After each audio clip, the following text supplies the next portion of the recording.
de alguna manera con el cerco mediático al cual los medios tradicionales nos tienen acostumbrados. ¿Cómo estás, Sebastián?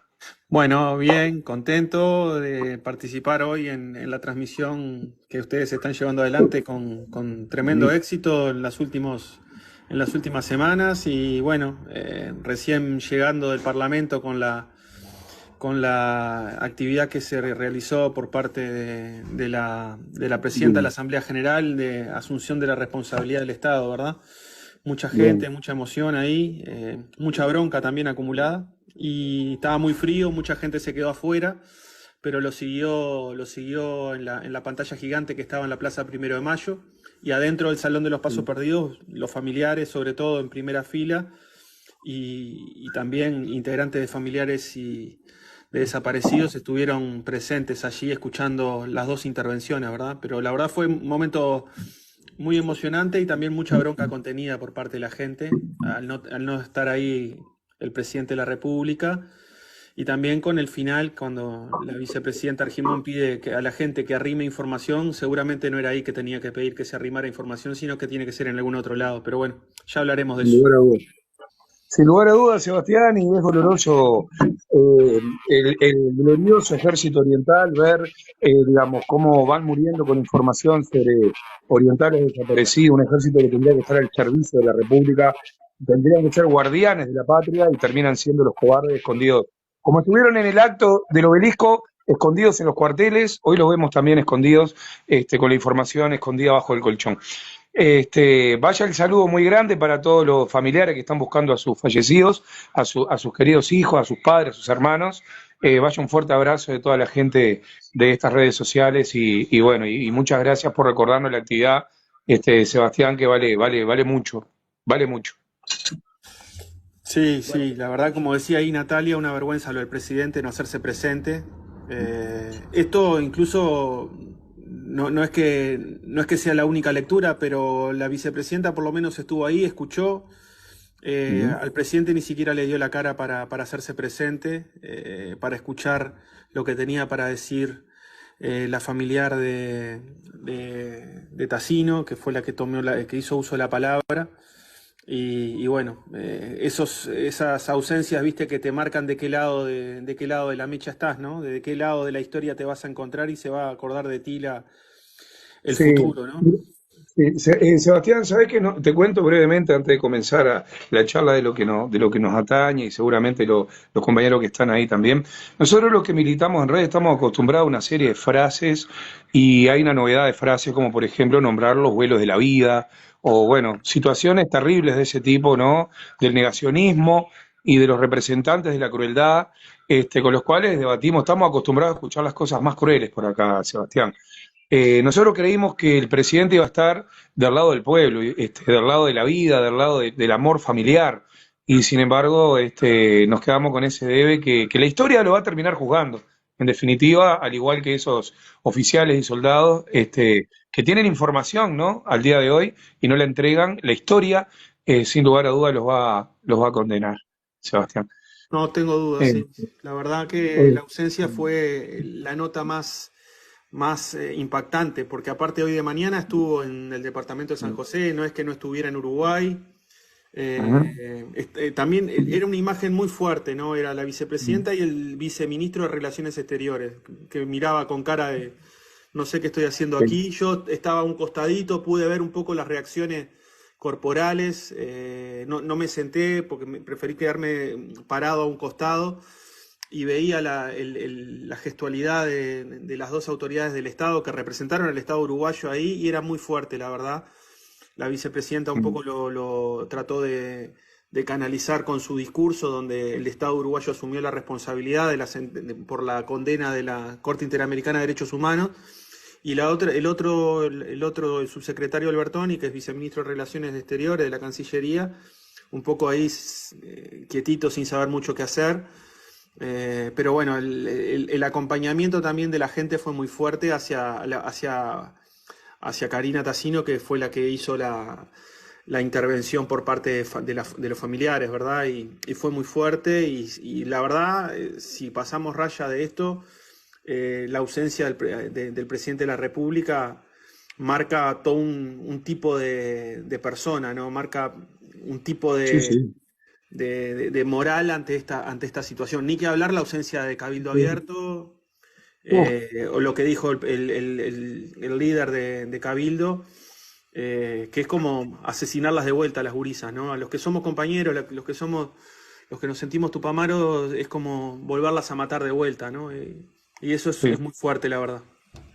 Sebastián, es así, es tal cual. Digo, no hace más falta leer mucho. Vimos la intervención de Mariano Tucci y de Óscar Amigo el día del homenaje a las muchachas de Abril, repasando la historia de los sucesos y demás, donde, bueno, se revirtió una versión que inclusive está en los informes del ejército, ¿no? Aquello de que había granadas argentinas y otra serie de cosas, lo que encontraron fue un revólver Taurus y un revólver Colt, calibre 38 los dos, y no había más nada, en realidad, y fueron acribilladas por metralla. Calibre, si mal no recuerdo, Pablo, 767, ¿no? Digo, 765. Sí. Una cosa así. Sí, más de 200 perforaciones en las paredes, terrible, ¿no? A punto tal que se mataron entre ellos, ¿no? Vamos a decir lo que es, porque También, Bueno, y adentro y también afuera, porque cuando matan al policía, ¿no? Que viene en bicicleta, que lo confunden en realidad, y de ese no hablan nunca. ¿Tá? De que el forense determinó que el calibre que mató al otro que participó en el asalto a las muchachas de Abril no era calibre 38, como se supone que tenían. Hoy ya que está demostrado que las muchachas no dispararon, ¿no? A través de todas las pericias que se pudieron juntar. Entonces, yo creo que hoy, como bien decía Gustavo y vos, Sebastián, el tema de la ausencia del presidente creo que fue lo más notorio, ¿no? A lo comandante en largo de la jefe del cara. ejército, el primer magistrado de Uruguay, ausente de ese pedido de disculpa, el primer magistrado y comandante en jefe del ejército, ni más ni menos, ausente. Sebastián, bueno, estuvimos charlando un poco con los compañeros acá, te quiero contar, para cambiar un poco la energía, sin olvidarnos de las muchachas de Abril, sin lugar a dudas la tenemos presente permanentemente en todos nuestros vivos y demás, pero contarte que hemos tenido varios compañeros, como te contaba, y tenemos un ranking de me gusta, se fue Betiana Díaz con 90.000 me gusta, y en segundo lugar tenemos a Charles Carrera con casi 90.000, tercer lugar Lilian Quechichán. Es un ranking que tenemos medio en juego, ¿no? Digamos. Así que bueno, los compañeros que andan por ahí, vamos a empezar ahora porque tenemos 3.000 nada más. Nos tenemos que colocar a Sebastián Baldomir en algún punto del ranking, ¿eh? Así está que bueno. difícil eso. Qué No, pero compromiso. Sí. escúchame, Sebastián, nos enteramos por un pajarito que vas a ser el diputado interpelante al ministro del Éxito del Uruguay.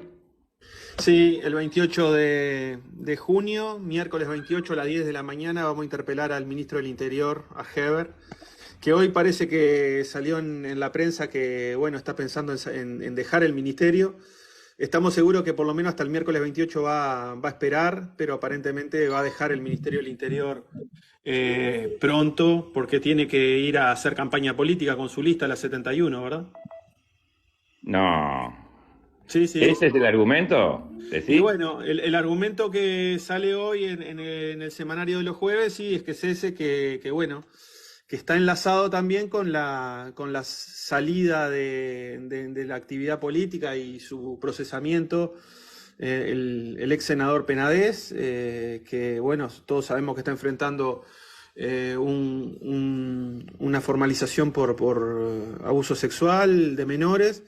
Y bueno, y como la 71, la lista de ellos no tiene quien se haga cargo de la campaña en Montevideo y el interior, aparentemente la información que sale hoy es que hoy ministro del Interior volvería a hacerse cargo de esa tarea.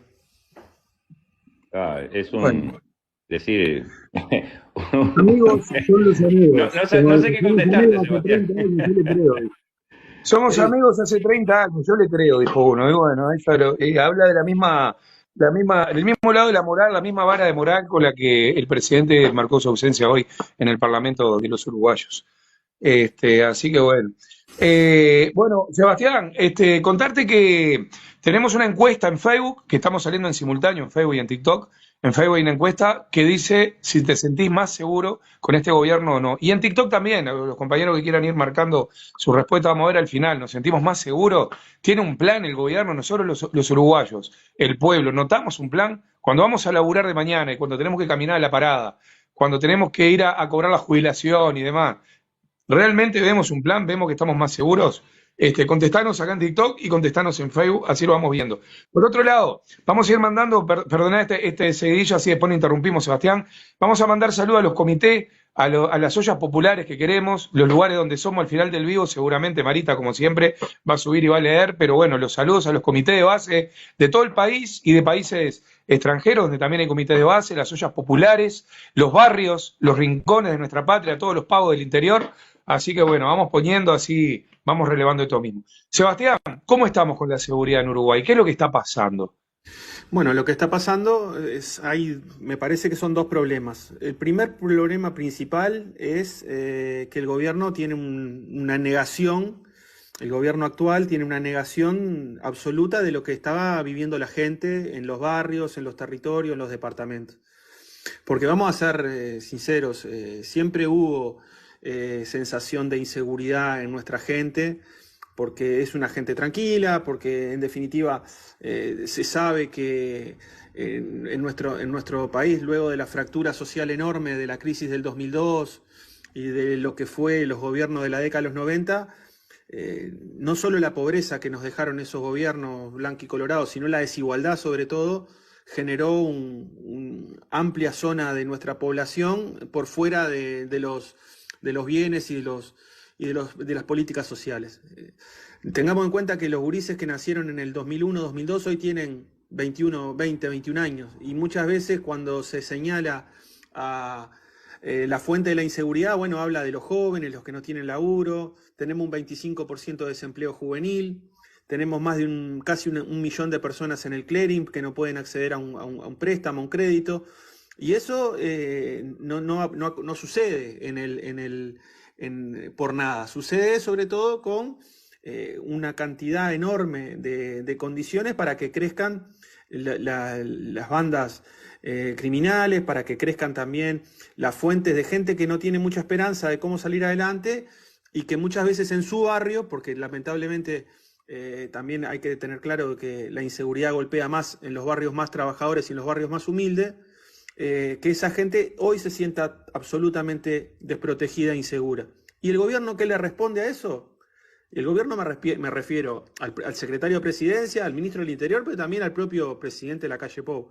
Le responde que estamos mejor que antes, que los números de ahora hablan de que estamos más seguros que en el gobierno del Frente Amplio y que lo peor fue lo que vivimos con los gobiernos del Frente.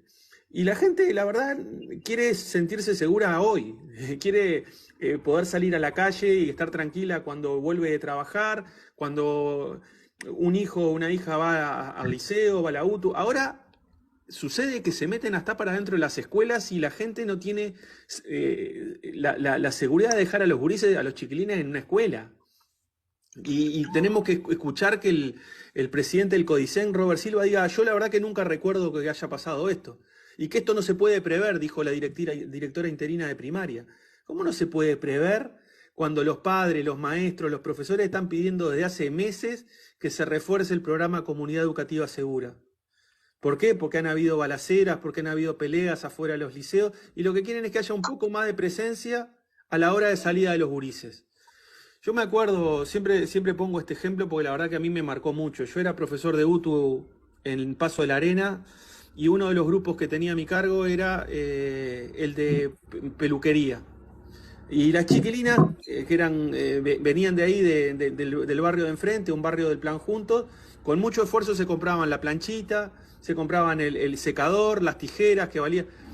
Y a la segunda vez que las robaron, ya dejaron de ir, porque les valía mucha plata comprar los elementos, las cosas para ir a hacer el curso. A la segunda vez que las robaron, dejaron de ir. Y bueno, entonces desde ahí arranca el programa de Comunidad Educativa Segura, que es, bueno, tener un poquito más de patrullaje preventivo a la salida de los centros educativos. Y bueno, eso lo vienen reclamando padres, maestros, profesores desde el año pasado, recuerdo yo, en la Comisión de Seguridad y Convivencia de Diputados. Y lo que tenemos que escuchar ahora es que la directora interina de primaria diga que esto es imprevisible. No, impresentable es que esa sea la respuesta de este gobierno, que es que estamos mejor que antes, que se siguen comparando con el Frente Amplio y que lo que sucede es imposible preverlo. Me parece que ese es el principal problema de la seguridad hoy, que es el discurso, el relato que el gobierno quiere instalar, de que estamos más seguros que antes cuando la gente se siente más insegura y que los problemas ya pasaron porque antes con el Frente estábamos peor. Y la gente, la verdad, con cómo se está sintiendo hoy, se siente más insegura, y por algo las encuestas marcan de que la inseguridad es el principal problema que afecta hoy al país, por encima de los precios, por encima del salario, por encima del empleo, por encima de la falta de agua, etc. Ese me parece que es el principal tema que nosotros le vamos a plantear a Heber el miércoles 28. Y el segundo problema central, y termino, es el aumento enorme, porque esto se ve no solo en la subjetividad de la gente, ¿no? Se ve en números objetivos que son el aumento de las muertes violentas y de los homicidios en el 2022, que aumentaron un 25%. Sí. Sebastián, yo creo que el tipo principalmente de cómo se está llevando. Perdona, Gustavo. No, eso iba a decir, Pablo, que esa pregunta yo creo que es un centro bárbaro a tu gran duda, Pablo, para hacerle a Sebastián Exacto. con respecto a lo que vas a hacer ahora. Porque vos sabés que nosotros acá, con Gustavo y con el resto de los compañeros, siempre estamos en ese camino y no tenemos acceso a mucha información. Por ejemplo, nosotros en el 2019, lo que estuvimos mirando de los últimos 5 años del gobierno del Frente Amplio, tuvimos un promedio entre 80 y 90 muertes dudosas. Cuando tuvimos el cambio de gobierno, en el 2020, subieron un 100%. Hoy estamos en un 150% de aumento de muertes dudosas, o sea, estamos en 200 muertes dudosas.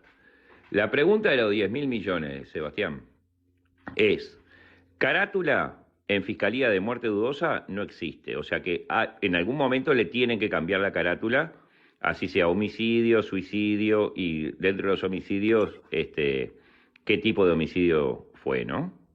La pregunta es, ¿esos datos después llegan al Ministerio del Interior? El Observatorio de Criminalidad. ¿Al observatorio? ¿Llegan a manos del observatorio o quedan muertos ahí en Fiscalía? Pues yo no puedo creer que de 200 muertes dudosas no haya un 10% de homicidios y que ese número de 392 pase a ser 412. ¿Me explico? Eso es una de las grandes interrogantes que tenemos por acá, Sebastián. Sí, eso que tú decís es realmente exactamente como tú lo describiste. Tuvimos 200 muertes dudosas según la Fiscalía en el 2022. Lógicamente, muchas de esas muertes dudosas también fueron homicidios. Eso es un problema que hoy justo lo estuvimos analizando en nuestro grupo de trabajo de la interpelación, este tema de las muertes dudosas y la Fiscalía. Es un problema que está pasando sobre todo en el interior, de que muchos homicidios, la primer carátula que le pone la policía es muerte dudosa. Y luego, a veces sucede, ahí encontramos una parte del problema, que cuando el fiscal investiga y dice, no, esto fue un homicidio, claramente, no le cambia la carátula con la que vino a Fiscalía proveniente de investigación de la policía. Y no le cambia a veces por dos razones. A veces porque tienen saturación del sistema, o segundo, porque también generarle esa corrección a la policía, a veces se genera una mala vinculación entre el fiscal que necesita, que muchas veces no es un fiscal de homicidio, sino que es un fiscal general, un fiscal de turno, que muchas veces no, que necesita de a la policía como auxiliar de investigación. Entonces, para no generarle, es crudo lo que voy a decir, pero para no generarle un tirón de orejas a veces a la policía, a veces no se corrige la carátula y lo que venía como muerte dudosa se sabe que es un homicidio, pero no se corrige luego. Pero tengamos en cuenta que esto el observatorio lo sabe bien. el observatorio del Ministerio del Interior lo tiene bien claro. Según el Ministerio del Interior, el año pasado hubieron 383 homicidios. Según la Fiscalía fueron 388. Hay una diferencia de 5.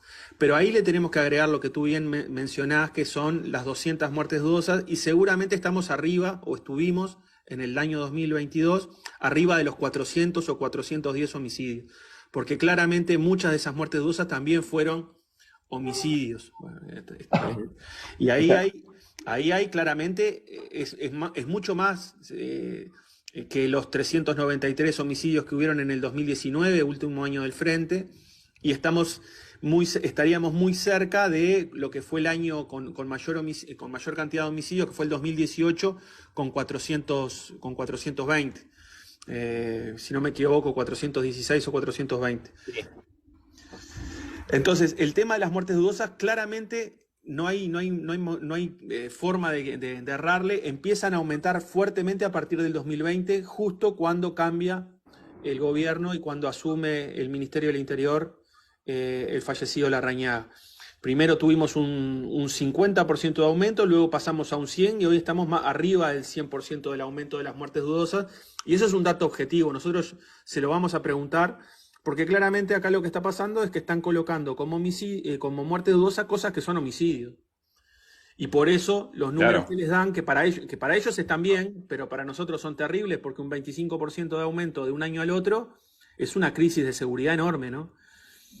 Igualmente, nosotros también vamos a proponer otra idea, que es esto es algo que la violencia con la que está impactando nuestros barrios es algo que tenemos que preocuparnos de una manera muchísimo más centrada y enfocada en la política de reparación y de contención de los que quedan vivos, ¿no? De las víctimas, porque acá hay víctimas desparramadas por todo el territorio, desde los parientes de los fallecidos, desde los barrios donde se han acostumbrado los gurises a jugar en un campito y ver un cuerpo prendido fuego, como me han contado que pasó a principios de año, que encontraron un cadáver incinerado y los gurises, demoró en venir la forense a levantar el cuerpo y los gurises seguían jugando al fútbol alrededor o cerca mirando eso, o que aparezcan partes de personas desmembradas. La violencia que genera eso en un territorio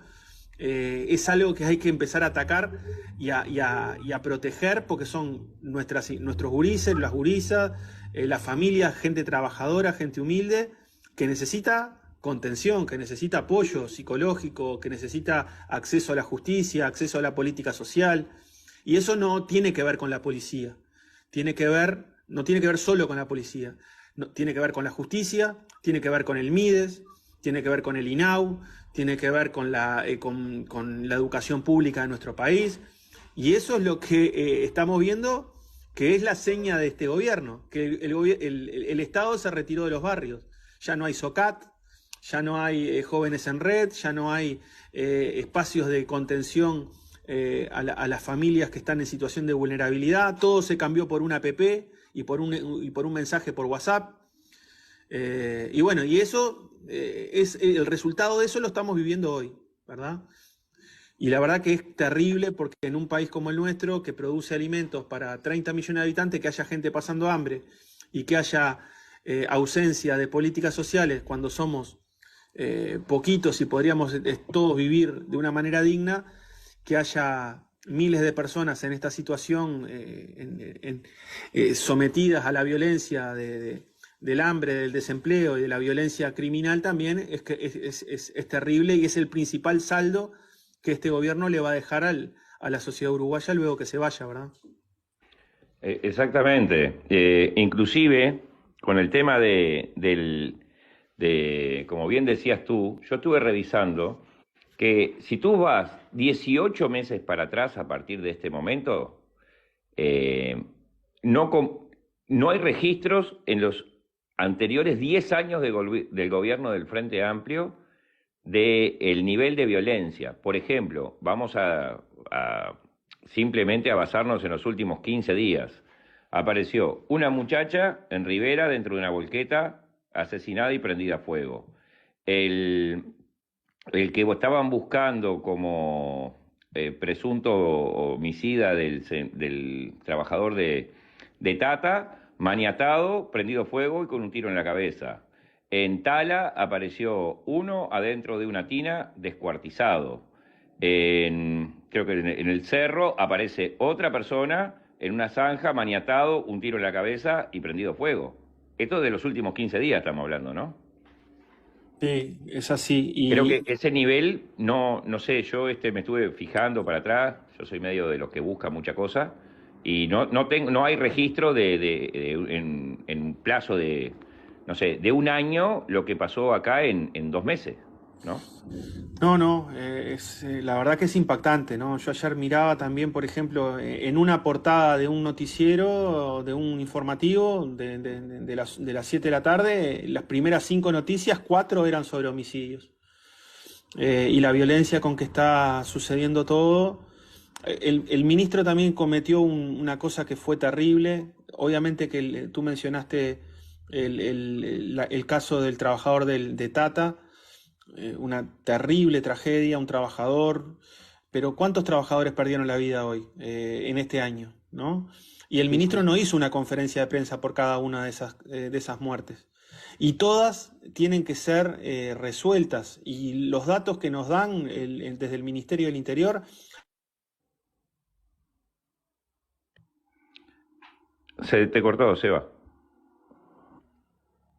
Sí, se cortó un poquito el sonido. No, sí, capaz que te entró una llamada o alguna cosa.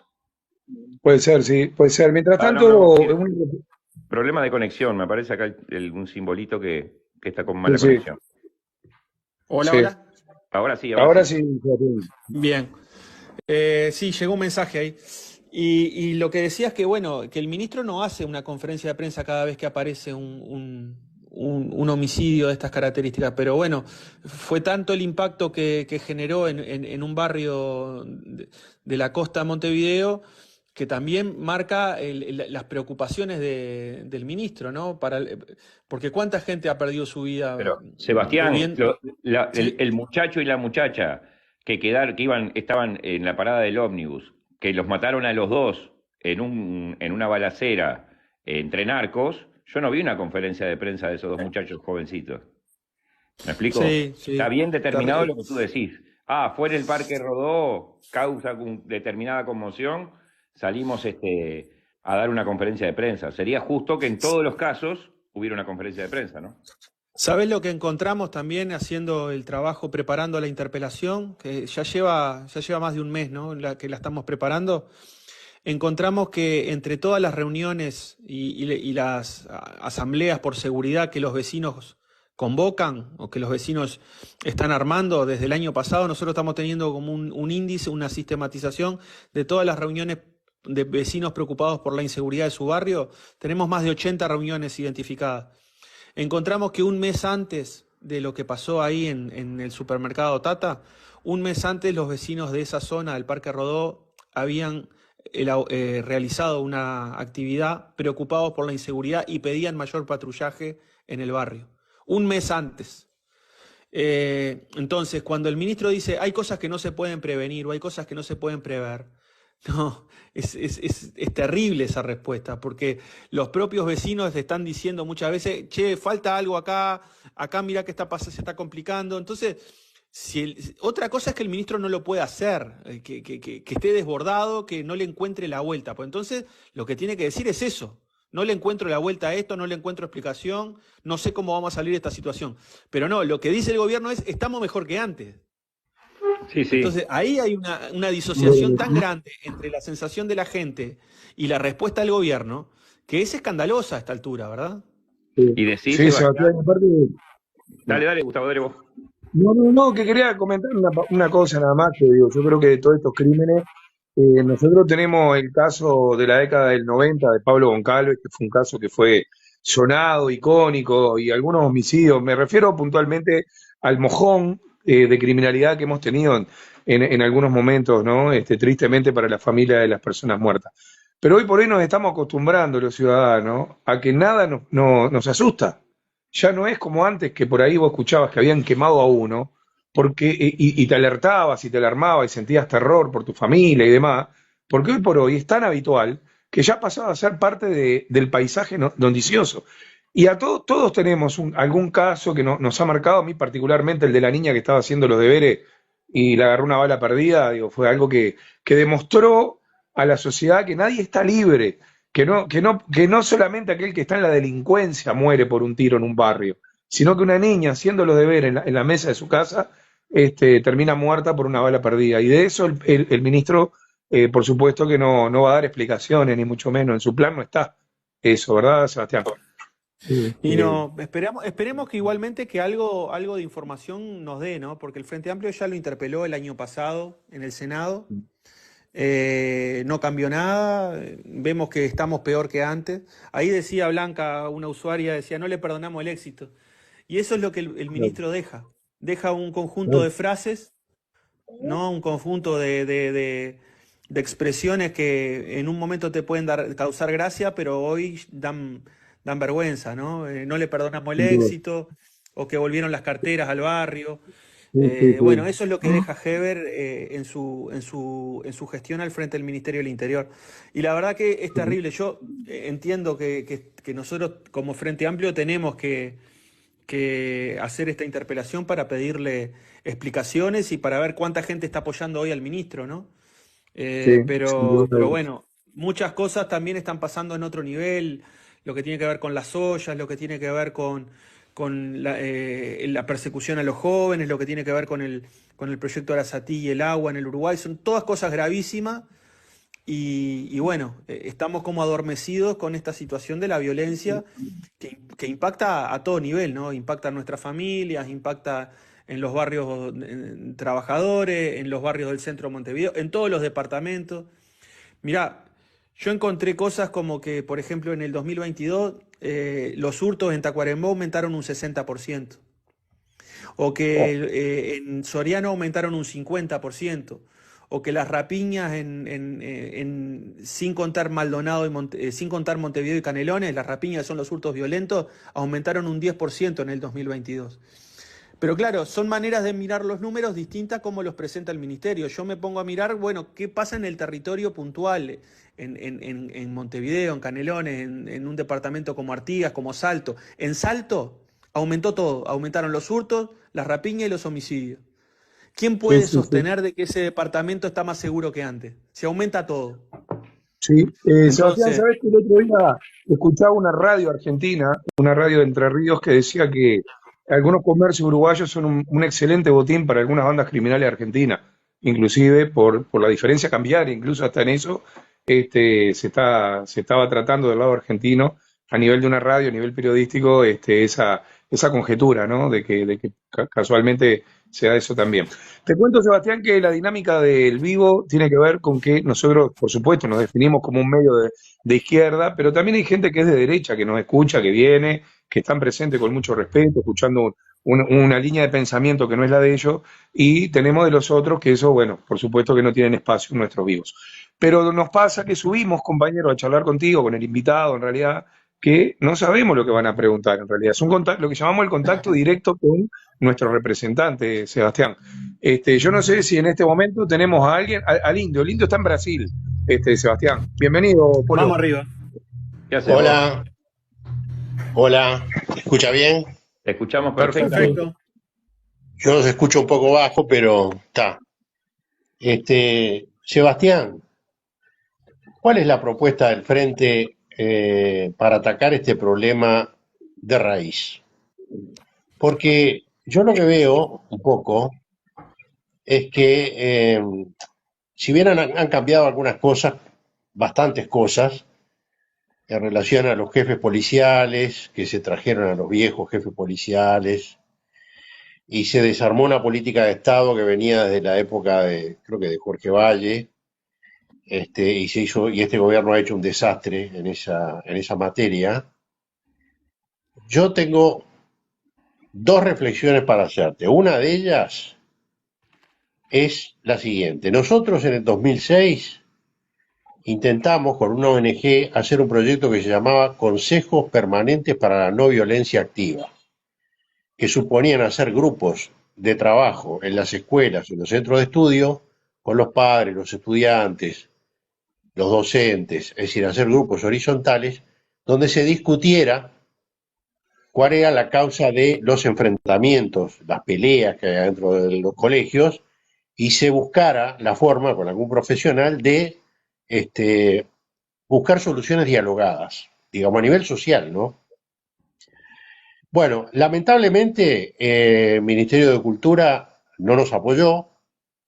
Estaba en aquel momento en Derechos Humanos María Elena Martínez, que le pedimos un presupuesto para hacer 1000 ejemplares del libro, que el libro lo hizo un psicólogo argentino del movimiento humanista que se trabajaba muy bien en provincia con esto. Después él se enfermó y un poco el proyecto decayó, pero los consejos permanentes se habían empezado a instalar en algunas escuelas y en algunos centros de trabajo y funcionaban muy bien como forma de que la gente conversara entre los muchachos y los padres las causas de la violencia. Digo esto dejando de lado lo macro, que es la parte del narcotráfico, que me parece que merece una respuesta de las autoridades mayor, ¿no? Entonces, en todo esto, yo te digo, tenemos una situación como la del Salvador, de Bukele, que Bukele hace 1 año y medio que tiene un estado de sitio puesto en el país y tiene a 50.000 tipos en cana, en una prisión de máxima seguridad, con métodos muy discutibles, pero que él dice, bueno, si alguien tiene una solución mejor, que me la proponga y yo la aplico. Pero en Salvador la gente no podía salir a la calle, los extorsionaban, les cortaban la cabeza, los picaban como un queso, cosa que está pasando acá, es esa escalada de la violencia. Entonces yo te pregunto, ¿cuáles son los planes que tiene el Frente Amplio para empezar a revertir esta situación?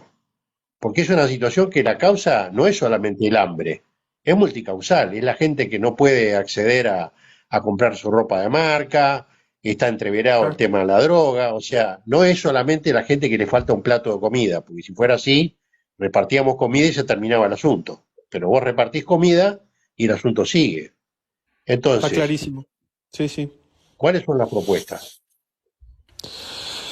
Mira, Indio, yo la verdad que la primer cosa que vos señalás me parece que es muy interesante, muy importante, porque cuando el Frente asumió allá por el 2005, luego de la crisis del 2002-2003, el problema que había era la fractura social que había quedado en el país con, por ejemplo, un 50% de pobreza infantil. Me acuerdo una cosa que decíamos en aquella época: la mitad de los niños nacen en hogares pobres en este país, y hay un 50% de gurises bajo la línea de pobreza, y teníamos una pobreza promedio de la población cercano entre el 25, 30, incluso un poquito más en algún momento.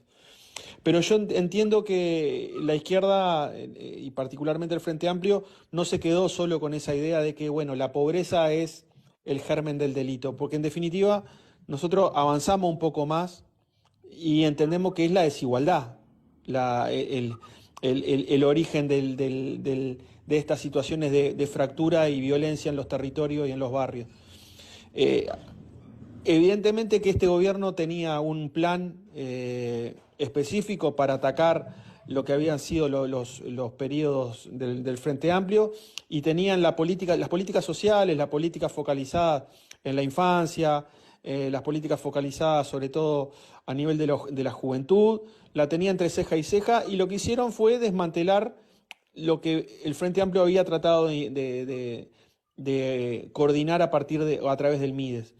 Y bueno, ese abandono, ¿no? Le dieron muchas oportunidades a sus ONGs amigas, le dieron también una mirada más tecnocrática, más gerencial de las políticas sociales, como si la gente fuera solamente a precisar un refugio o un plato de comida, ¿no? Sabemos que las políticas sociales estuvieron en el eje de la, de la, de la, de la propuesta ideológica de este gobierno, ¿no? Que decía, bueno, mantienen a la gente en la pobreza para que los vote. Llegaron a decir eso.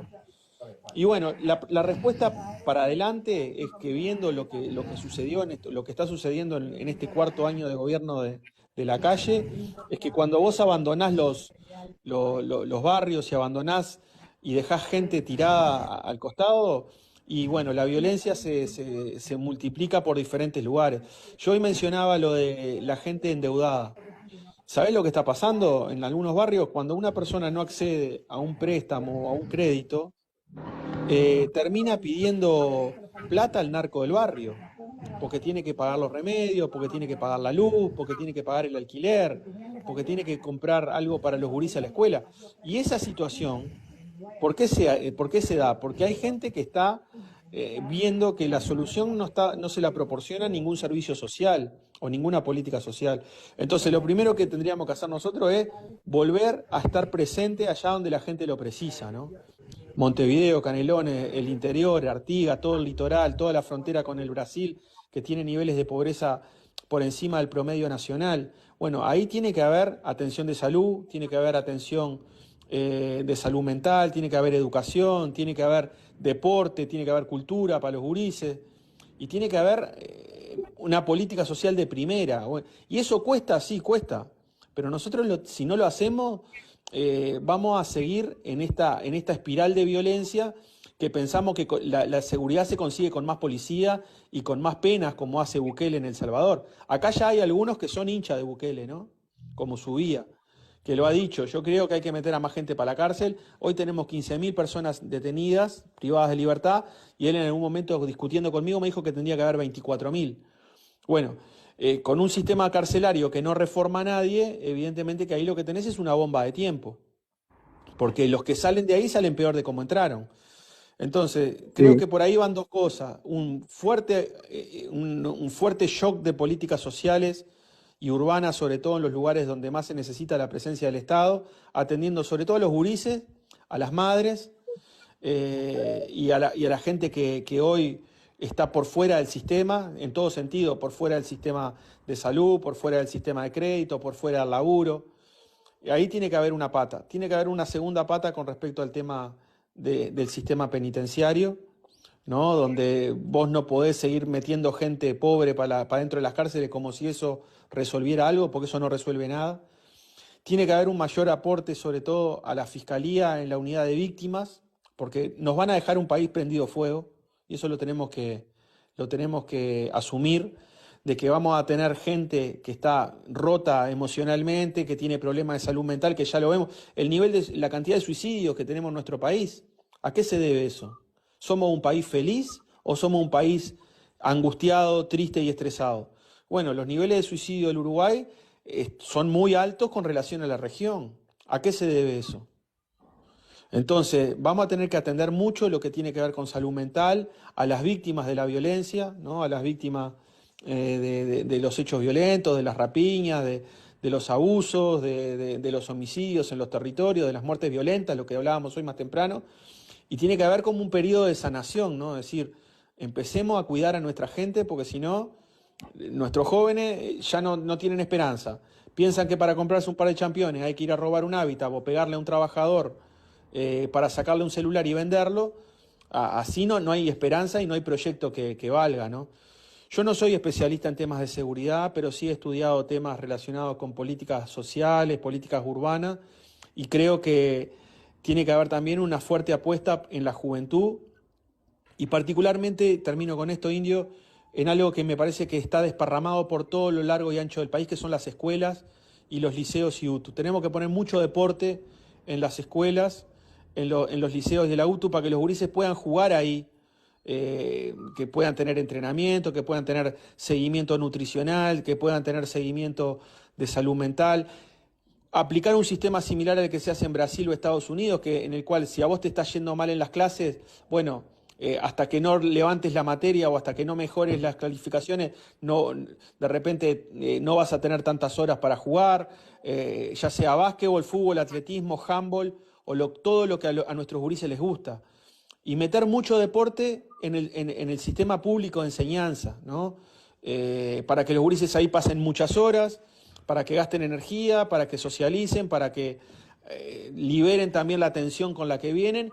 Y si están haciendo eso en un centro educativo, con profesores de educación física, con educadores, con psicólogos, con nutricionistas, con maestros, con asistentes sociales, y bueno, seguramente esos gurises los vamos a cuidar para el futuro y van a tener más herramientas con las cuales interactuar con una sociedad que sabemos que es muy violenta, que es muy desigual, pero que este gobierno nos la va a dejar prendido fuego. Entonces yo creo que tendría que ir por ahí una batería de propuestas fuertemente sociales, de apostar a la juventud, sobre todo en la educación pública, para que puedan tener mucho más deporte, teatro, coro, lo que sea. Cosas que nosotros ya hacíamos, pero hacerla con mucho más recursos para que sea mucho más multiplicado en cantidad de beneficiarios y de participantes, ¿no? Yo siempre me acuerdo mi pasaje por UTU y me acuerdo que tenía un chiquilín que le iba bárbaro y estaba en el coro de Giraluna, era un coro de una ONG allá por el Paso de la Arena, y también tenía un mismo compañerito de ese mismo grupo que un día participó en una rapiña y lesionó a alguien y a partir de ahí se perdió casi que para siempre. Bueno, seguramente con mayor presencia como la que vos señalabas de proyectos sociales en los barrios, bueno, de repente salvamos a mucho más de los que perdemos, como está pasando hoy. Es verdad, Sebastián, y bueno, básicamente nombraste todo lo que desmanteló este gobierno, entre ellos los coros liciales, ¿no? Básicamente la desmantelación de la educación pública como digamos, órgano de contención de la juventud. Te menciono, no sé si estás al tanto, los torneos juveniles bonaerenses, por ejemplo, en Argentina, donde las secundarias preparan actividades culturales y deportivas y compiten como si fuera una liga durante el año lectivo, y eso hace que los chiquilines estén ocupados fuera del horario regular, digamos, ¿no? Como es actividades extrahorarias. Pablo, tenemos a Carolina, ¿verdad? Carolina, bienvenida Carolina a De Vivos con el diputado Sebastián Valdomir. Carolina. Bueno, quedó muda Carolina Soto, ya la vamos a tener. Paulín, ¿estás por ahí? Sí, estoy acá. Acabo de subir a otro Estoy, ¿Está Carolina? estoy. Bienvenida. ¿Qué tal? ¿Cómo estás? Sebastián, un placer hablar contigo y con todos los compañeros. No, por favor, a ti. Mira, un poco más o menos Pablo plantando algo. Y estamos tratando también. Y nosotros lo que hablábamos la otra vez es que muertes dudosas no existen, porque algo que se cataloga en principio por parte de la policía como muerte dudosa, vos decías bien, quien interviene en primera instancia en Montevideo como en el interior son los denominados fiscales de flagrancia, o sea, los que están de turno, pero luego son derivados en Montevideo a cualquiera de los 3 turnos que tienen homicidios. Homicidio tiene 3 fiscales especializados. Esa muerte dudosa, una vez que interviene el médico forense y determina la causa de la muerte, deja de ser dudosa. Se establece cuál fue la causa de la muerte, ¿verdad? Lo que pasa es que por un tema de saturación en el sistema de fiscalía, esos datos no llegan al observatorio. Entonces, seguimos teniendo ese concepto erróneo de muerte dudosa y no existe la muerte dudosa. ¿Soy clara? Entonces, lo otro que también mencionaste al pasar es algo que es real. Mientras las cárceles no sirvan para los fines que constitucionalmente le fueron establecidos, que son la rehabilitación y la resocialización, vamos a seguir siendo, en cuestión carcelaria, una máquina de picar carne. O sea, metemos a la gente tras las rejas, no les damos absolutamente nada para sacarlos de ahí, apartarlos del delito, no les enseñamos que hay otro camino, y entonces se sigue repitiendo y repitiendo y repitiendo las conductas. Sí, comparto 100%, Carolina, tú lo explicaste perfecto ahí, y claramente pensar de que alguien que entra al sistema penitenciario se rehabilita es desconocer lo que está pasando hoy en las cárceles del Uruguay, ¿no?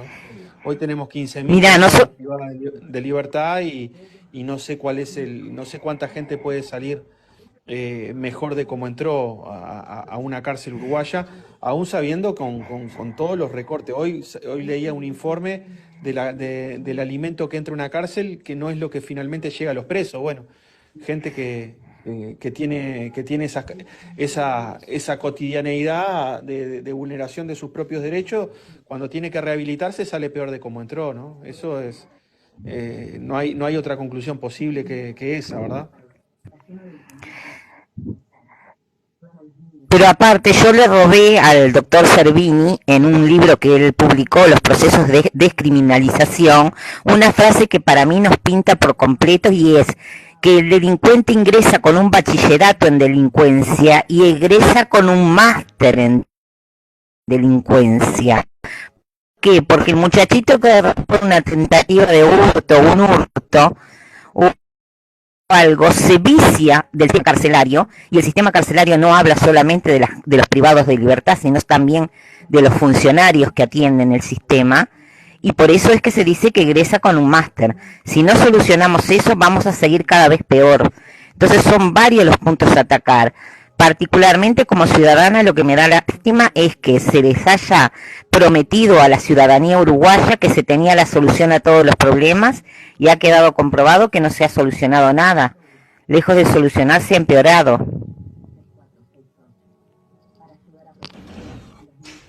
Es tal cual. La verdad, yo tengo esa preocupación.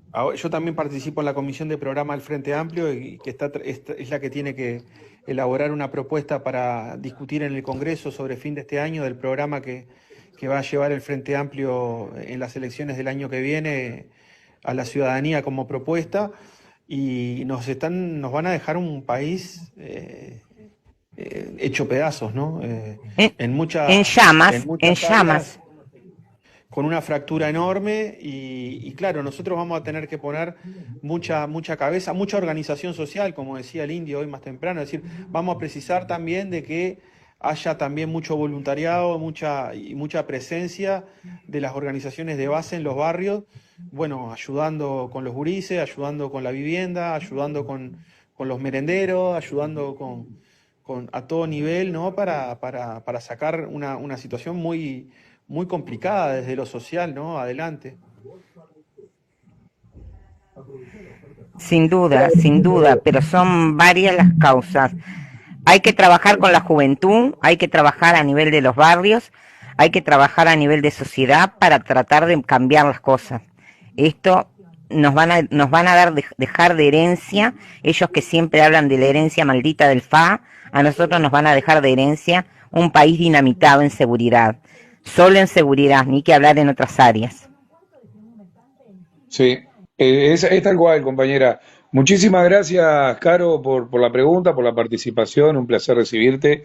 Bolso 18, bienvenido a De Vivos con el diputado Sebastián Valdomir. ¿Cómo estás? Dale, muchas gracias, compañeros. Gracias, Sebastián. Yo solamente te quiero hacer una pregunta cortita, y ya que estás a punto de interpelar al ministro, quiero saber el tema del tren de Aragua. Eh, es un tema preocupante y aparentemente ya está unido al Comando Capital, y la verdad, me encantaría que en algún momento se tocara ese tema en el Parlamento, que te puedo asegurar que lo voy a seguir y muy de cerca. Te mando un abrazo, muchísimas gracias. Un saludo para vos también. Mirá, yo la información que tengo sobre el tren de Aragua es una articulación o una coordinación entre grandes bandas que tienen presencia aparte, y que se han transnacionalizado, ¿no? Porque evidentemente estamos hablando de un grupo que tiene origen en Venezuela, pero que al igual que el primer comando de la capital, controla varios presidios en Brasil. Yo estudié un poco la situación de las cárceles en Brasil, y un poco logré determinar o llegué a entender que el PCC en algunos lugares es dominante, pero en otros lados no lo es. Que por ejemplo hay otros grupos como el Sindicato del Crimen en Río Grande del Norte, Comando Vermelho. u otras bandas que tienen control sobre un montón enorme de presidiarios y que controlan además negocios ilícitos afuera. También lo primero que se supo con respecto al PCC fue el control y la instalación en cárceles en Paraguay. Eso ya también ya está bastante estudiado. Y lo que salió hace cuestión de, yo ya lo había visto, o ya me lo habían comentado el año pasado con coordinaciones y contactos del PCC en Uruguay, con cárceles uruguayas.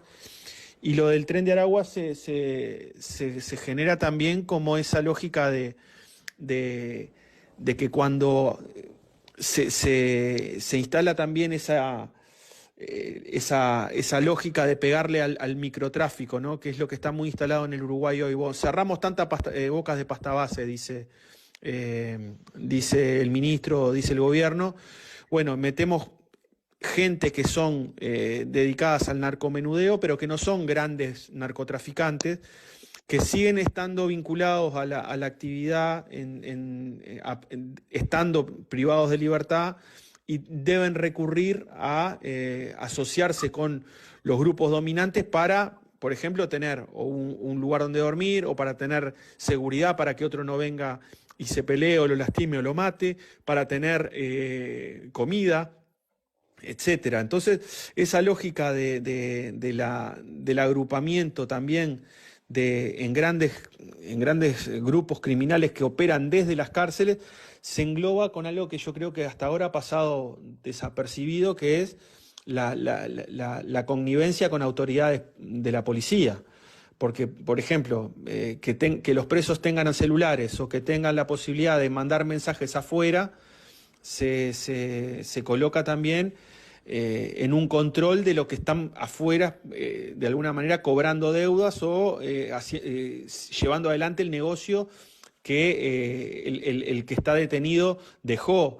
Por eso muchas veces son las mujeres las que tienen que hacerse cargo de las bocas, porque cuando los varones o los responsables de la boca van siendo capturados y van a la cárcel, muchas veces quedan las mujeres endeudadas y tienen que pagar lo que el preso de alguna manera compró de narcotráfico para no tener algún problema más grave con su familia o con su vivienda. Esa lógica nosotros ya la hemos visto bastante desde la década de los 90 en Brasil. Esto no es nada nuevo, ¿no? Ahora en Paraguay se ha potenciado muchísimo la connivencia entre las autoridades penitenciarias y los grupos criminales, al punto que ya eso ya está bastante aceptado, y ahora directamente muchos políticos paraguayos tienen vinculación con grupos criminales. Eso también está bastante estudiado. Yo creo que Uruguay, desde lo que hemos estudiado nosotros, tenemos una situación muy embromada, que era lo que hablábamos con Carolina antes, que es un campo muy propicio, el sistema penitenciario nacional, con un sistema que está bastante cerca del colapso, con cantidad de gente privada de libertad, 15.000 presos, según el último dato que dijeron las autoridades, y en muchos casos cárceles que están colapsadas. El último informe del comisionado parlamentario habla de una recomendación de cerrar 3 cárceles porque están absolutamente inhabilitadas para contener y para preservar la seguridad de la gente que está ahí y de los efectivos que son responsables de mantener a los presos ahí adentro. Entonces, es un caldo de cultivo muy, muy grande para que grupos como estos, de los que mencionamos, pero sobre todo el PCC por la cercanía, ya sabemos que hay gente detenida del PCC en cárceles uruguayas, se empiece a generar un problema mucho mayor, ¿verdad? Yo la verdad que no soy especialista en temas de carcelarios, pero he leído algunas cosas y me llamaba mucho la atención eso de, bueno, las disputas entre las diferentes bandas y cómo si entras a la cárcel tenés que estar de un lado o del otro, porque si no sos boleta directamente, y eso engrosa sobre todo el poderío y la cantidad de poder y de influencia que tienen estos grupos en la seguridad de adentro del sistema y afuera también, porque sabemos muy bien que lo que pasa adentro se transmite al afuera porque el negocio tiene que seguir andando, porque la gente queda endeudada y queda extorsionada o sometida a extorsión o chantaje por parte de las bandas que están afuera. Entonces es como una rueda que nunca para, ¿no?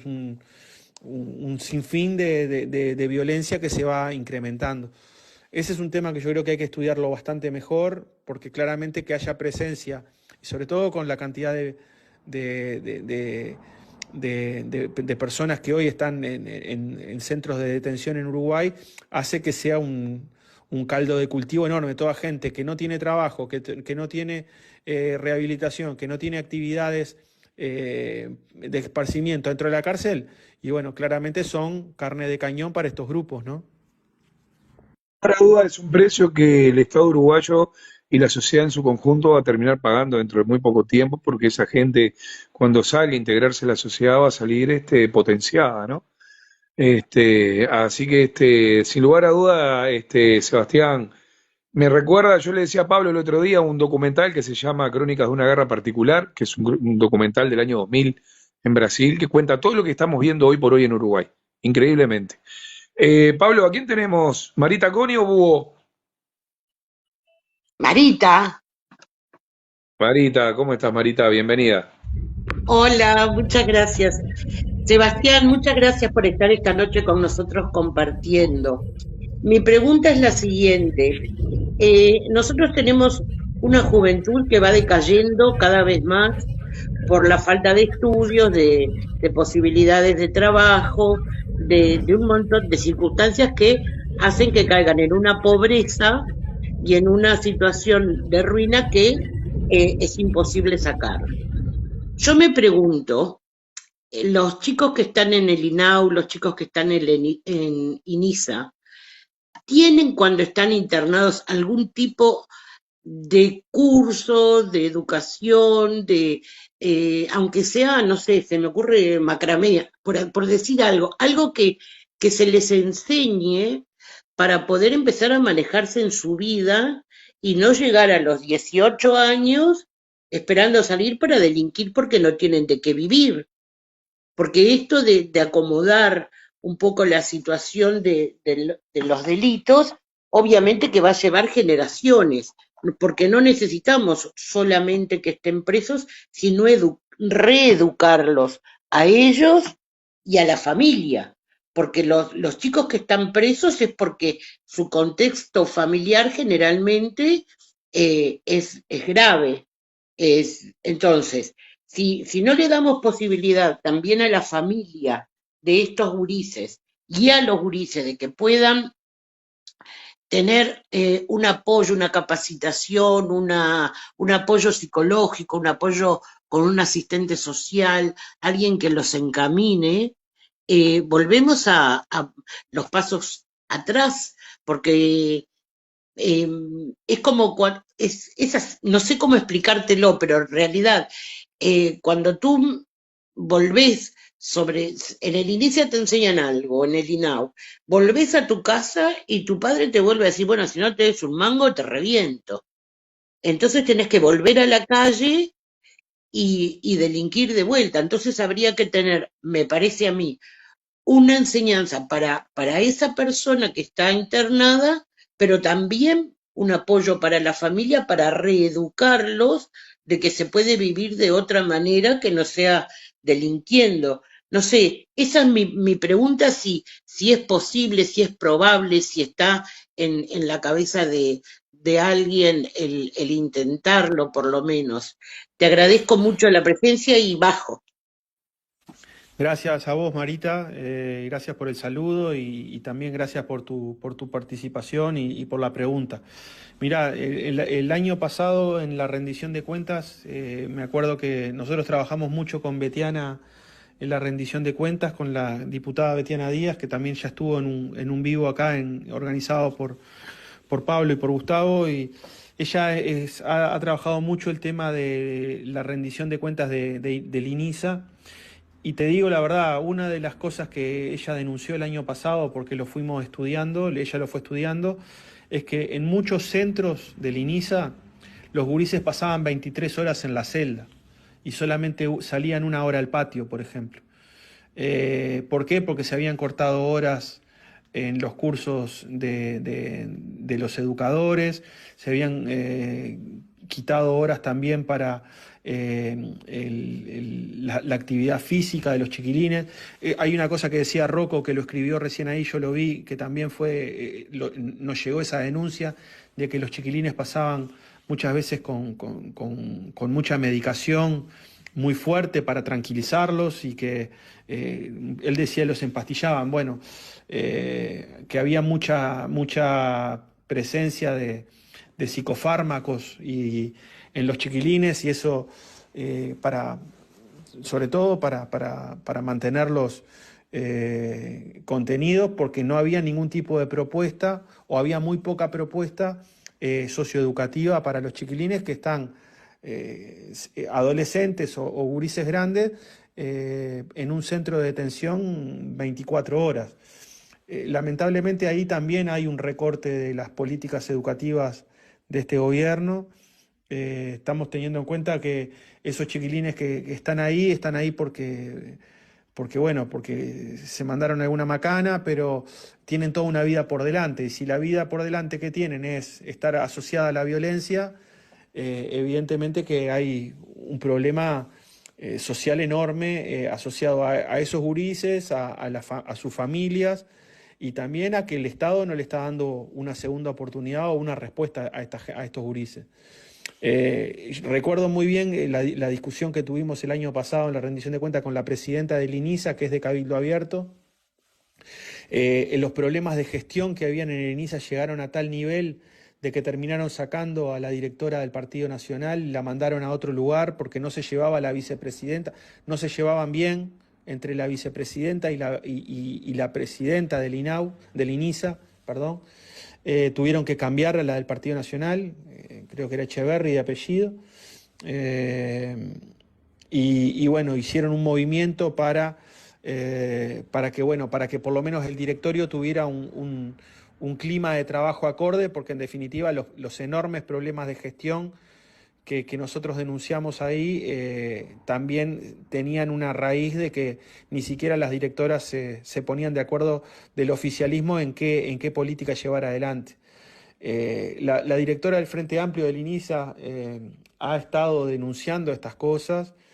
Igualmente, a nosotros nos parece terrible, Marita, que, por ejemplo, hoy tenemos entre 200 y 300 gurises privados de libertad. Yo no recuerdo bien las cifras, sé que no son tantos como eran en la época que llegamos a tener nosotros en los gobiernos del Frente Amplio, que llegaron a haber bastantes más. Hoy no son más de 300 chiquilines y que no se le pueda dar una cobertura educativa, por ejemplo, que los gurises puedan hacer materias del liceo. Había gurises que entraban y eran bichitos, no sabían leer, no sabían escribir, que nunca habían tenido contacto con un educador, nunca habían tenido contacto con una artesanía o con un instrumento musical para tratar de desarrollar alguna otra habilidad o alguna otra sensibilidad.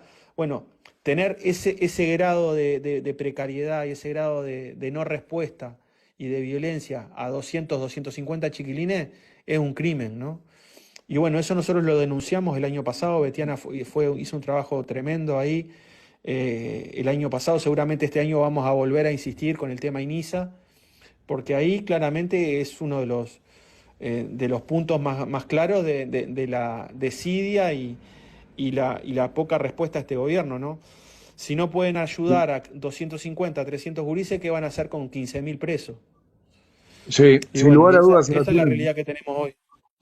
Me tocó dirigir muchos años de mi vida grupos de jóvenes y me encontraba muchas veces, y te lo cuento como anécdota para que lo tengas en carpeta, chiquilines que nunca habían salido de Montevideo. Mirá lo que te estoy diciendo, no sabían lo que era conocer, por ejemplo, el Pinar o yo que sé, Atlántida, o no habían salido de Montevideo nunca en su vida.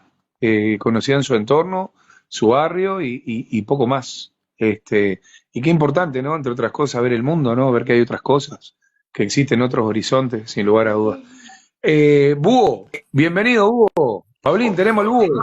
Buenas noches, compañero. Bueno, escúchame, todo bien no podía salir, teníamos que subir al búho. Qué maldad, ¿no? Qué mal- Y yo los iba a felicitar, ¿no? Increíble. Increíble, los iba a felicitar por traer gente así, idónea, que sabe del tema. Bueno, Sebastián, ¿cómo andás? Buenas noches. ¿Cómo andan, Pablo? Un saludo, Hugo, Gustavo. ¿cómo andás? ¿Todo bien? ¿Cómo andás? Gracias ¿Todo por bien? Claro, todo pero bien. es fantástico lo que están haciendo, la verdad, Pablo y Gustavo. Lo quiero reconocer adelante del invitado para que el invitado también sepa que están muy bien las cosas que están haciendo. Es muy clarificador, son, la verdad que todos los que trajeron nos dan mucho argumento, nos ayuda a entender un poco más desde adentro la situación. Mira, Sebastián, te quería hacer una pregunta, sacándote un poco, no sé si de la interpelación o de la situación de la inseguridad en Uruguay o de lo que está pasando con Heber, sí, pero sí hablar de lo que va a ser la interpelación y preguntarte y meterme un poquito de que sabiendo de lo que ha pasado en la última interpelación a Heber, que fue con Bustillo por el caso Marcet, que H, bueno, a partir de esa interpelación H renuncia por no decir toda la verdad o ocultar información. eh, y después, posteriormente, ver a H en un programa de televisión decir que Bustillo y Heber sabían, que todos sabían quién era Marcet y le dieron el pasaporte igual. Quería saber tu opinión de eso, de ese caso que para mí es una vergüenza que mientan en el Parlamento, nos mientan a todos y nos traten como niños o que subestimen la inteligencia de la gente que los escucha. Y eso es lo que me tiene más caliente, perdón que lo diga. Eh, a ver cuál es tu opinión y si vos en algún momento en la interpelación lo podés mechar. No sé si lo vas a hacer o no, capaz que te estoy quemando algo, pero te pregunto eso básicamente y tu opinión es lo que más me interesa. Y si el Frente Amplio, perdón, y si el Frente Amplio va a tomar medidas o algo. Gracias, Sebastián, gracias, Gustavo y Pablo. Dale, Hugo, un abrazo.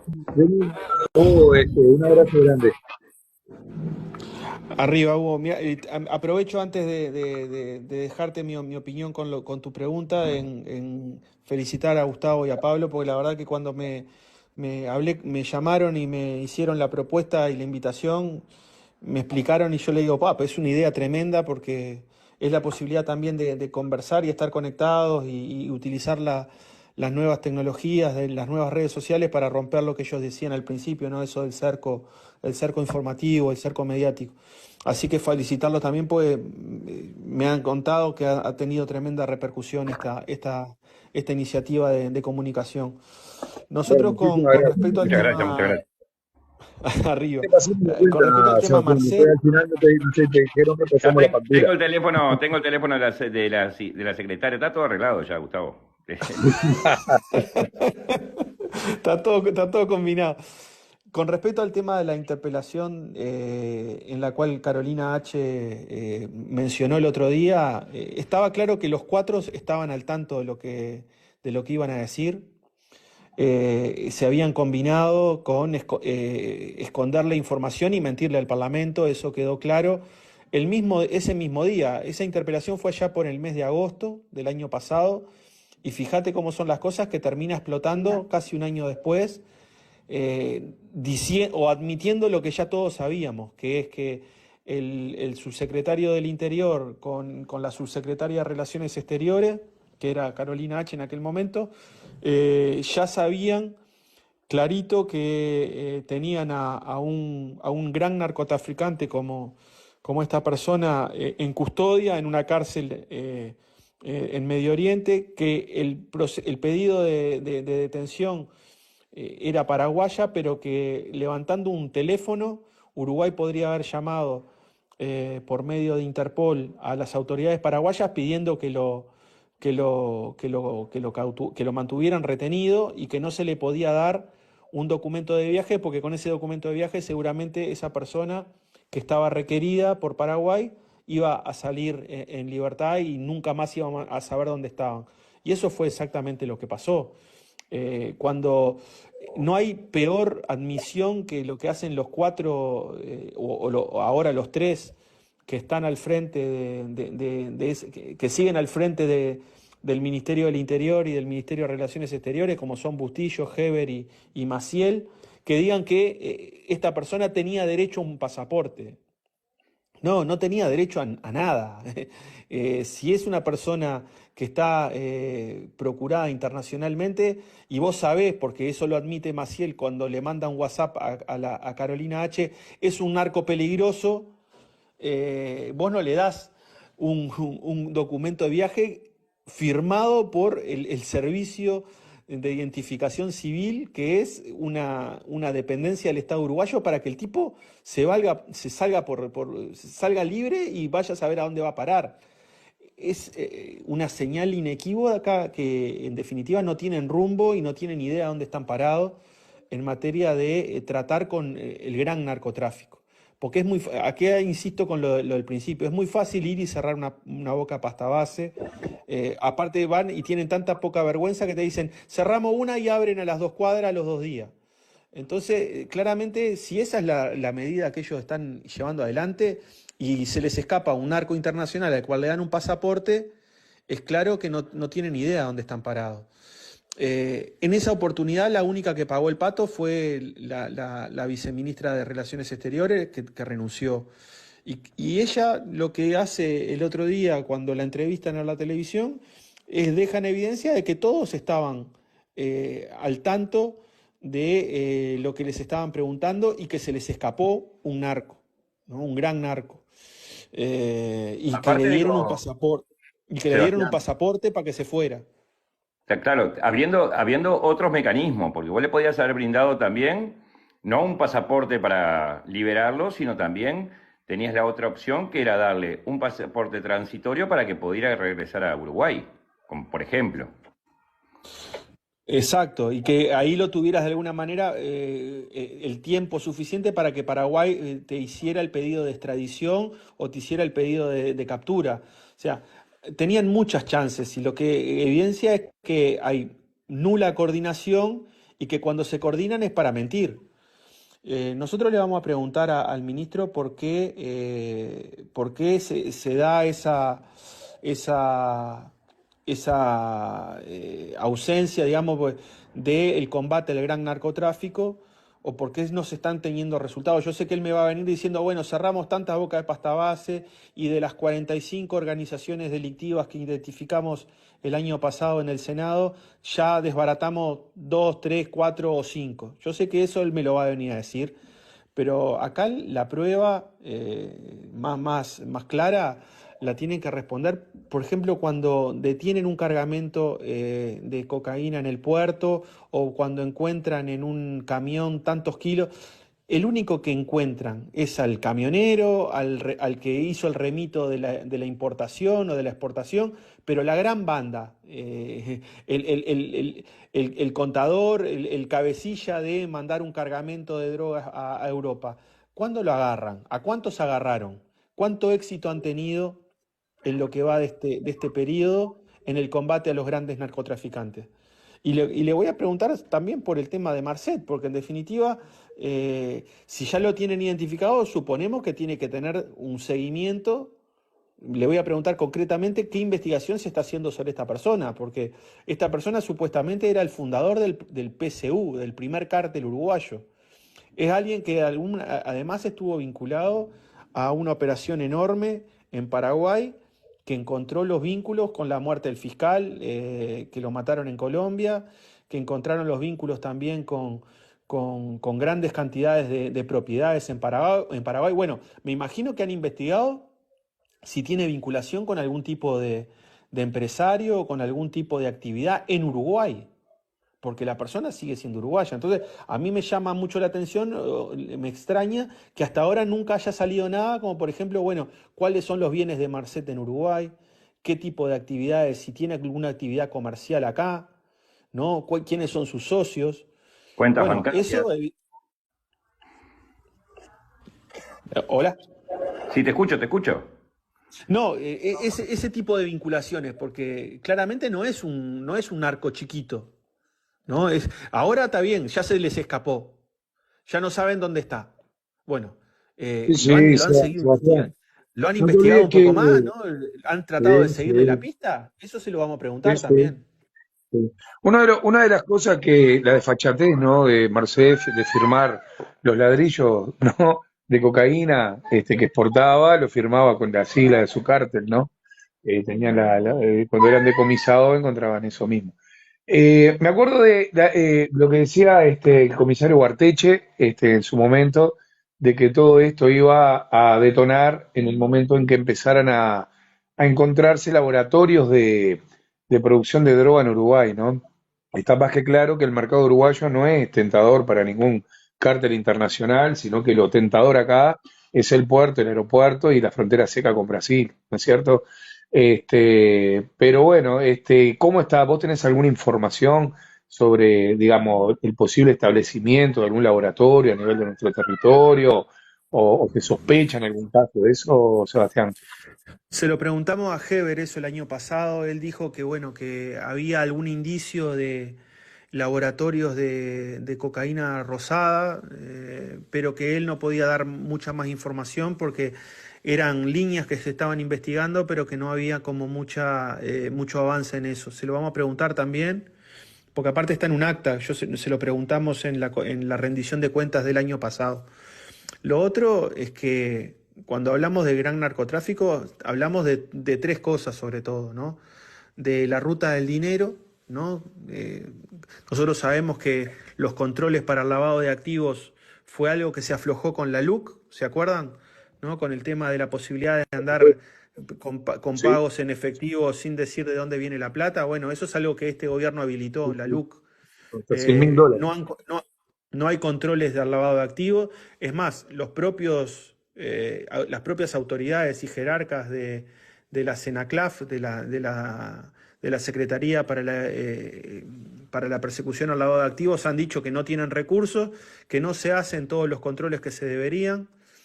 También recordemos que cuando el que hoy es ministro del Interior, antes era ministro de Transporte, terminó el CITRAC. ¿Se acuerdan lo que era el CITRAC? Que era el control de El las control cargas de de los los camioneros. camiones. Sí, sí, sí. Exacto. Bueno, también le agregamos que todavía no están operativos los escáneres para los contenedores en el puerto de Montevideo. Y oh casualidad de que este gobierno le entrega por 60 años a una naviera, a un consorcio por 60 años el puerto de Montevideo. Pasan miles de contenedores por el puerto de Montevideo, la mayoría sin tener un escaneo de qué es lo que llevan adentro. Y lo otro que encontramos hace cuestión de 15 días que lo estamos analizando es lo que tiene que ver con el espacio aéreo. Justo esta semana, el día martes, hoy estamos a jueves, sí, el martes, salió un informe de CERES, que es un centro de investigación que nadie puede vincular con el Frente Amplio, que hablaba de la cantidad de posibles rutas y vuelos clandestinos que hay en Uruguay, con pistas clandestinas en el espacio aéreo. Bueno, sabemos que por el puerto sale droga, por el aire entran avionetas que pueden descargar y que, como no se controla la totalidad del espacio aéreo uruguayo, entran este tipo de aeronaves que muchas veces entran y salen en 15, 20 minutos, media hora y nadie sabe ni de dónde entraron, ni en dónde descargaron, ni cómo se fueron, porque a veces los radares no cubren el espacio aéreo o no están operativos. Bueno, Sí, sí. los Pero controles... aparte, Sebastián, lo que es hasta cómico, podríamos decir, vos que hablabas del episodio del camionero que venía cargado de leña que lo encuentran con cocaína, cuando apresan al dueño del campo, decían un empresario agricultor. ¿Ah? Entonces digo, la carátula que vos le ponés al delincuente que está propiciando el narcotráfico, un empresario agricultor. Sin embargo, si hubiera sido cualquier otro ser viviente, quién sabe cuál hubiera sido la carátula de ese titular, ¿no, Sebastián? Sí, sí, sí, sí, sin Sí, duda. me acuerdo clarito. Había un clasismo en la carátula ya desde el inicio, ¿no? Pero Exacto. bueno, esa es la preocupación. Los controles hoy son inexistentes. O sea, no hay Sí. control del lavado de activos, no hay control del puerto, no hay control del espacio aéreo, entonces sos un Y la colador. frontera seca con Brasil, Sebastián, que vos, cualquier cristiano que agarra un ladrillo del lado brasilero, pasa caminando, le hace chau al aduanero de Aceguá o de cualquiera de estos, y pasa tranquilamente. La frontera seca con Brasil es una vía de libre tránsito prácticamente sin ningún tipo de control, ¿no? Y tenemos un grave problema con la frontera seca, ¿no? Sin duda. Ahí hay lo que mencionaba hoy, el tema de la posibilidad del litoral, ¿no? Con la diferencia de precio, de que haya más actividad de bandas de Argentina que vengan a trabajar acá al Uruguay, y lo que tiene que ver con lo que vos decís de la frontera seca con Brasil, Rivera, Ceguá, Río Branco, Chuy, con el tema de contrabando y con el tema también de narcotráfico, son grandes lugares con donde nosotros no sabemos muy bien si los controles que dicen que hacen agarran algo, ¿no? Entonces, claro, evidentemente que eso te coloca en una situación entre Argentina y Sí, Brasil, con lo que está pasando en Rosario, con lo que está pasando en Brasil con respecto a Paraguay también, lo que hablábamos de las cárceles, que hace que vos estés en una situación muy, muy delicada, y que si vos, en vez de fortalecer los controles, lo fuiste bajando, lo fuiste debilitando, bueno, hoy seas un colador para el gran narcotráfico, ¿no? sí, Hoy sí, el sin duda. informe, el último informe de Naciones Unidas, Cocaína 2023, que lamentablemente está solo en inglés, pero nosotros hicimos un resumencito en español, habla de que los puertos del Cono Sur, Buenos Aires, Rosario, Montevideo y alguno de Brasil, del sur de Brasil, son la principal ruta de salida del narcotráfico, de la cocaína producida en Perú, Bolivia y en algunos casos hasta Colombia, hacia Europa. Es decir, la ruta hacia Estados Unidos, que era la dominante en un momento, hoy están identificando que esto es un informe de Naciones Unidas, de una agencia de Naciones Unidas, su último informe anual, está identificando que es por el Cono Sur que está saliendo la principal ruta hacia Europa y África, ¿no? Eso señal, o Sí, sea, sí. vos estás en el Cono Sur, tenés un puerto en el que no controlás y claramente ya te han identificado como que sos parte del problema regional con relación al Sin duda. narcotráfico, ¿no? No, sin duda. Y Exactamente. aparte, Sebastián, mirá, vos vivimos en un país donde vos en algún punto del río Uruguay te parás con una onda en la orilla del río Uruguay y matás un terotero al lado argentino. ¿Viste? Cazás un terotero del otro lado, tan cerca que estamos. Entonces, a Marcel, que le decían el gerente de la hidrovía, porque era el gerente de las embarcaciones que bajaban de Paraguay, tanto por el Paraná como por el río Uruguay, ese hombre hoy por hoy está prófugo gracias al Estado uruguayo, ¿no es cierto? Como tú decías, hay una marca ahí con respecto a los puertos, de la salida de tu área y demás. Qué placer tenerte por acá, Sebastián. No sé vos qué opinás, Pablo. Sí, Qué por placer. supuesto, un placer enorme. Y quería hacer dos menciones que Sí. te pasaron a visitar, Sebastián, Charles Carrera y Aníbal Pereira. Estuvieron un rato acá escuchándote.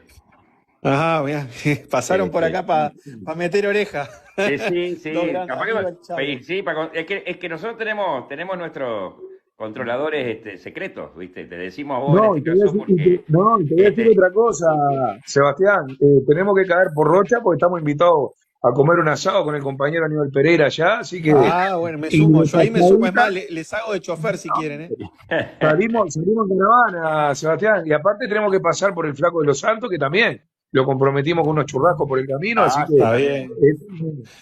no es así che, Un nomás. saludo Sebastián, enorme al Flaco, a Aníbal. Ojalá tenemos tremendo. Otra cosa enorme que tenemos que recuperar Rocha, y ahí Aníbal va a ser nuestro referente para tratar de recuperar No, la no intendencia tengas de la más Rocha para el mínima duda. Frente Amplio. escúchame, Están Sebastián, militando esta es la pregunta fuertísimo. que le hacemos siempre a todos los invitados. ¿Cómo te sentiste? ¿Qué te parece esto? ¿Te parece que hay que modificar algo? Porque eso, uno en esto, al menos nos consideramos bastante neófitos en esto, y bueno, siempre la crítica constructiva siempre puede ser muy bien tomada. Mirá, Pablo, ¿no? Sí, Pablo. Me sentí bárbaro. La verdad que tenía un poquito de miedo porque yo no uso TikTok, la verdad. Recién empezamos ahora, hace cuestión de un par de meses, a empezar a hacer algo ahí. Vamos a Nosotros seguirlo, en Sebastián, el compañero. despacho usábamos sobre todo Twitter, Instagram y algo de Facebook. Y cuando vos me explicaste la idea, la verdad que al momento me di cuenta, le digo, "Ah, pero es fantástico, porque ellos ya vienen haciendo un trabajo de tratar de acercar el uso de TikTok o de los vivos de TikTok a más compañeros del Frente Amplio y tratar de generar como una red de comunicación con idas y vueltas, siempre tratando de renovar la propuesta. Y la verdad que la idea me pareció fantástica. Yo tenía un poquito de miedo porque no sabía cómo funcionaba. Y entonces me Por puse a eso te investigar. pregunté cómo te sentiste en este espacio que Bárbaro, propuse bárbaro. nuevo. Bárbaro. Seguramente para la próxima yo voy a ser un poquito más didáctico y más dinámico y seguramente ahí pueda interactuar con el video.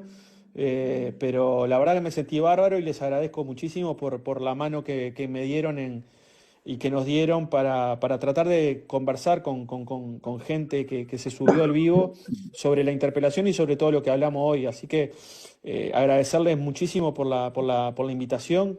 A mí me gustó mucho, me sentí bárbaro y estar pronto para la que viene, para la próxima, estar a total disposición, seguramente con un poquito más de onda, Mirá, porque Sebastián, estoy planificando un vivo que lo queremos hacer in situ. Nosotros vamos con la computadora, ¿viste? La ponemos y digamos, lo queremos hacer en un parrillero. Ya juntamos leña, juntamos los platos, los cubiertos y demás. Te vamos a invitar a vos, Sebastián. No tenés que traer nada, el helado nomás, ¿viste? Unos kilos de asado, unos bárbaro, chorizos, bárbaro. un par de morcitos, pero nada más, ¿viste? Y el Una molleja, encendedor, Gustavo, el el encendedor para prender el encendedor, fuego, ya que está. el resto lo ponemos Pero nosotros, bárbaro, ¿viste, aparte nos Sebastián? podemos juntar varios y vamos cambiando el plantel y seguramente vamos creciendo en esta iniciativa de comunicación. Impecable, Sebastián, No, impecable, impecable. aparte, Gustavo, destacar también, que es algo que siempre es muy bueno destacar, cuando yo hablé con Sebastián, lo primero que me dijo fue sí. Qué Después bueno. me preguntó cómo era la mano, ¿no? Digo que eso en todos los compañeros parlamentarios, Ha sido así o permanente. directores como Ortuño, Pedro Irigoy, los ex intendentes que nos han visitado, todo hay que destacar, porque siempre lo destaco en cada vivo, que es la disposición. Lo primero Sí, que te dicen es sí, y después, mirá el vericueto que hicimos con Murro, ¿verdad? Todo no tenía ninguna red. excelente onda. Bueno, Sí, hermoso. esto ni que hablar, o sea, a los compas siempre hay que darle un lugar preferente en nuestro tiempo, en la agenda y construir y aprovechar lo que están haciendo e impulsando para participar, para potenciar, pues tengamos en cuenta que nosotros vamos a una elección el año que viene, que vamos a precisar de todos los vehículos de comunicación que tengamos, de todos los militantes de su casa, de su feria, de su barrio, van a tener algo para hacer porque vamos a una pelea que es enorme el año que viene contra todo el aparato del Partido Nacional, contra todos los partidos, como siempre. El Frente Amplio va a ir unido contra toda la coalición junta, porque eso es lo que ya hicieron y lo que van a volver a hacer. Y nosotros precisamos de todos los compañeros a lo largo y ancho de nuestro país, de nuestros comités, de nuestros territorios, nuestras organizaciones, para ganarle a la derecha, ¿verdad? Y bueno, y Sin nos lugar a salió dudas. 55K para mí es tremenda felicidad, porque No, no fueron los pero por 90, favor, los tenemos 80, que ir pero por lo menos con 55 para mí es 60, un campañón. Está loco, no se puede ir Sebastián con menos de 60. Vamos a mover los dedos ahí, todo el mundo dándole me gusta, No, ya porque está. esto no lo podemos No, pero dar atrás. el tema, Sebastián, que también siempre lo comentamos acá, que también nosotros estamos abiertos a que cualquier tipo de información que vos tengas para compartir, que vos tenés mi teléfono, tenés nuestras cuentas, nos pasás un mensaje, decís, muchachos, tomen, tengo esto, para difundir, porque a veces hay muchas cosas que por ahí que ustedes están trabajando o haciendo algún tipo de investigación o algo que van a presentar en el Parlamento, que nosotros desde nuestro modesto lugar acá de TikTok y de Facebook que tenemos, lo podemos difundir. ¿Ah? Esta Perfecto. entrevista, Yo los Sebastián, incorporé a mi base de contactos para cuando yo a veces sacamos cosas particulares que queremos tener un contacto directo con los periodistas, yo lo canalizo por ahí y seguramente algunas cosas lo hagamos solamente con ustedes porque está bueno tener la primicia a los compañeros ¿Cómo frente no? amplistas. ¿Cómo no? Sebastián, te cuento que estamos llegando a los 60.000 me gusta, te vas a ir con 60 sí o sí. Y bueno, nada, el agradecimiento, el abrazo fraterno de los compañeros, este espacio frente amplista y militante, no sectorial, lo queremos aclarar, nosotros tratamos de no sectorizar este espacio, que todos los sectores del Frente Amplio tengan su lugar, y el cariño de los compañeros y demás, esta línea directa también que se va tejiendo. Y bueno, y luego quería comentarte que esta entrevista queda colgada en la página de Facebook de Vivos Estamos, va a quedar colgada en el día de mañana, que Pablo generalmente la sube el otro día, para que, bueno, se pueda compartir y pueda llegar a compañeros que no pudieron estar y que lo van a ir viendo en el correo de la semana y de los días, incluso los medios de prensa que quieran también descargarla o bicharla o resumirla o lo que fuere, está a disposición de todos con la cristalinidad que siempre el Frente Amplio ha tenido con la comunicación. Sebastián, te vamos a dejar descansar, ha sido una jornada larga. Vamos arriba, estoy a las órdenes, agradecerles nuevamente a ustedes dos, me encantó la iniciativa, como decía ahí Eli, que arriba Frente Amplio volveremos, y también Mabel, ¿no? Que vamos a ganar con Carolina Orsi o con Orsi Carolina, pero no importa el orden, vamos a hacer lo que esté a nuestro alcance para tener una campaña política importante para derrotar a la derecha y volver a darle esperanza a nuestro país, a nuestra gente, a nuestro pueblo. Así que en esa iniciativa vamos a estar hombro con hombro, y agradecerles por la invitación que tuvieron conmigo, y a partir de ahora estamos enganchados y conectados. Bueno, Un Seba, fuerte un placer enorme. un Muchísimas abrazo.